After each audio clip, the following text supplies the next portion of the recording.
mean, if I went again, because the last time I went snowboarding was like 6 years ago, I would definitely get a helmet just because my body's not used to it, right? Yeah, I didn't really give a shit because I was with these guys on like the green slopes and blue slopes, and I was like, fucking, it's fine. But then like if I went down like I took if you went down to like a black diamond. Well, so I took Mackie down to black diamond. I was like, oh, okay, so everyone had left, and then it was Mackie who was the one calling them a coward, and I was like, all right, it's time. Let's go and do a real one.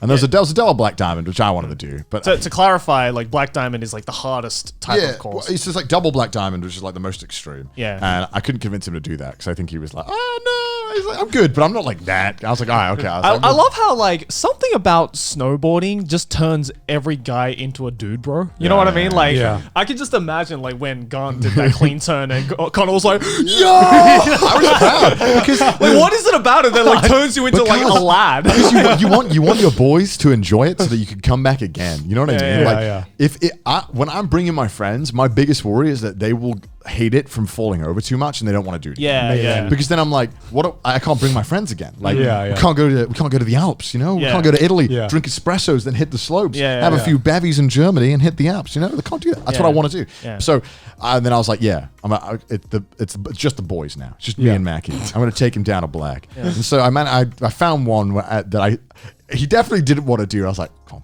I'll stay. Come on. I'll be fine. I'll be fine. Knowing Mucky, you can't say no, right? Yeah, he was like, he's like, I wanted to do a harder slope, but like not this hard. I'm like, I'll be fine. I'll be fine. Literally, like this slope, you can't see the bottom of it. Like you can't see over it until you start going down it. It's like that steep. Yeah. And then when I started going on it, I was like, oh, I think this is closed because it hadn't been treated at all. It was like all ice. It was all steep ice, like crevices, and like it was so steep that when you like go off a little bit, you would just fall and hit in like a crevice of ice. It took all my fucking energy to get down this thing without falling over. Yeah, that's fucking terrifying. I was absolutely exhausted. I don't really get tired when I go on like blue or red ones because I don't really have to use that much work. I kind of get lazy. But on the really tough ones, the amount you're turning, you have to constantly turn and throw your body where it doesn't. The board is like, no, we can't turn on this. It's too steep. You have to force it, otherwise you're going too fast. So I'm like knackered, and then I look up and I see Maggie he gets up, fucking falls over, gets up, falls over, gets up, falls over. I was like, oh my god, Maylene's gonna fucking kill me. That was when he didn't have the GPS on. Yeah, Maylene thought I like killed him. She was like, oh my god, Connor's gonna kill him. Connor's gonna. Because that was on the second day, right? Yeah, because like we went our separate ways on the second day because I woke up, felt like everything was aching, everything felt like shit, but I was just like, no, I'm gonna still go. You're still pumped, right? I'm still pumped because I really wanted the second day, so I was like, oh.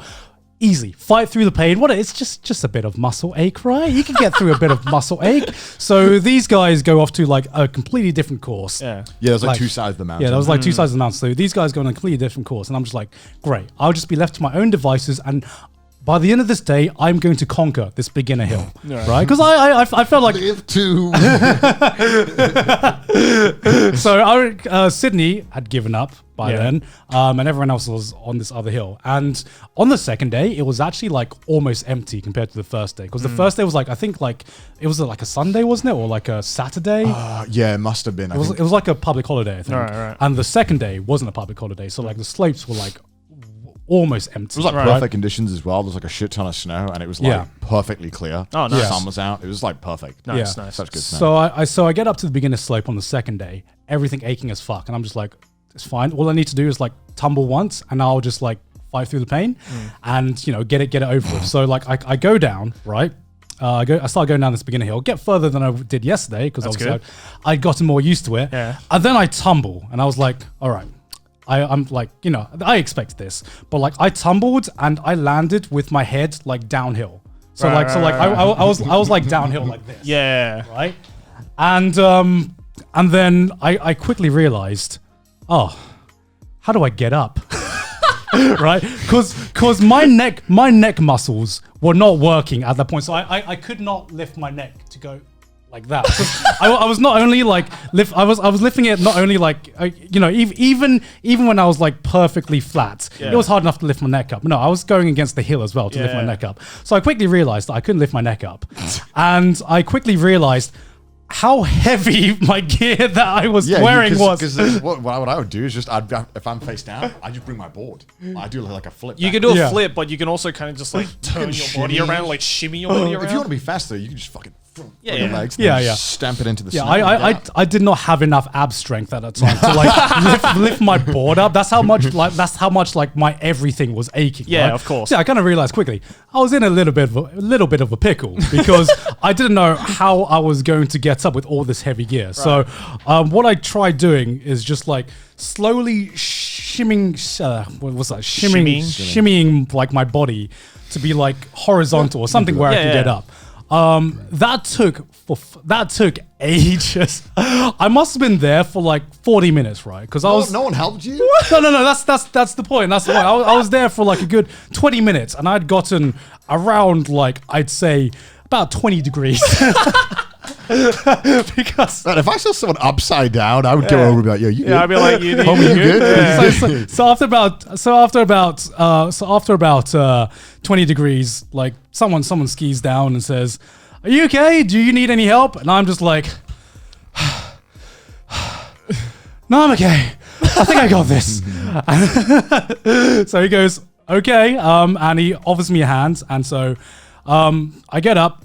And he helps me sit back up, and so I sit back up. He goes back over, and I'm like, okay, I got this. I try shimmering a bit more, slip like my body slips a bit, and I'm like back on my back, right? And I had never known how it felt to be like you know when you see like a tortoise on their back and they can't get back up. That's exactly how I felt. And so one with nature. So after another 20 minutes, I finally get to the point where my feet is like I'm feet first down the hill, and I'm just like, fuck this. I take off the snowboard and I walk the rest of the way down. I am not going through that experience again. I would do like whatever it takes to not take the board off. I'm like, I would do. Honestly, that's what I thought, but I'm just like, it took me literally 40 minutes. Hate admitting defeat and taking There's nothing sadder than just like walking down while everyone's just shoom, shoom, shoom past you, right? Yeah. It was a depressing day. But if you have to do it, you have to. It's crazy. Like everyone snowboards in Japan. It's really weird. In Europe, everyone skis. Yeah, Japan. Yeah, for some reason, and no one wears helmets. No one wears helmets. It's scary. Yeah, and like the rental place didn't even offer it. No, that's it's like an option you have to ask for. It's nuts. And I was like, you don't offer helmets? You don't like, because I got like the rental pack, which was like apparently like the all-inclusive pack, and they just clearly not all inclusive. You're a beginner. Even like professionals wear helmets. You know what I mean? Like exactly. I mean, you never know what could happen, right? Because what was it? Michael Schumacher fell and hit a rock, didn't he? And then he's like. He's in a like vegetative state now, I think. Is he? And he's like he was a really experienced skier. Yeah. And he just hit a rock. Yeah. I guess nobody told me, and I wish I. I turned up and I'm like, oh god, they don't have helmets. I wish I had worn a helmet so I could go the second day without feeling like it would help with your neck as well. Because you wouldn't be like I wouldn't be like fucking. Would it just be like extra weight on your head? Like, oh god! Because I feel like that extra like distance you go that the helmet off like cushions. Oh, that's true. Definitely helps. Yeah, that's true. Also, though, dude, skiing and then being able to get like a fat ramen or a curry. Oh, damn, that's good. Oh yeah, like that onsen you go to after a full day of snowboarding is the best fucking feeling. Yeah. It is the best sleep you'll have. Onsen in this place was just like a view of like the ski slope. It was like an outdoor onsen where you just viewed the mountains. Nice. And like refurbished it all as well. Yeah. So fucking could feel like the snow coming down. It was. Take me back, man. Take me back. No, hopefully I'll be able to join you guys this year. Hell yeah. Well, I want to ski so goddamn much like season because I haven't done nearly as much as I wanted to when I came here. Yeah, I've fucking I haven't gone snowboarding or skiing in like 5 years. Yeah, and it's supposed to be like some of the best skiing in the world in Japan. Yeah, some of the slopes I worked on is fucking insane. Yeah, I would just want an experience where I'm not on my ass for literally 90% of the day. That would be a cool experience for me. And like also just after you're all like sore, you all go to the onsen, then you go for the meal and you get a bunch of beers. Oh, it's so good, dude. Yeah. The after ski beer or snowboarding is just like 100%. Yeah.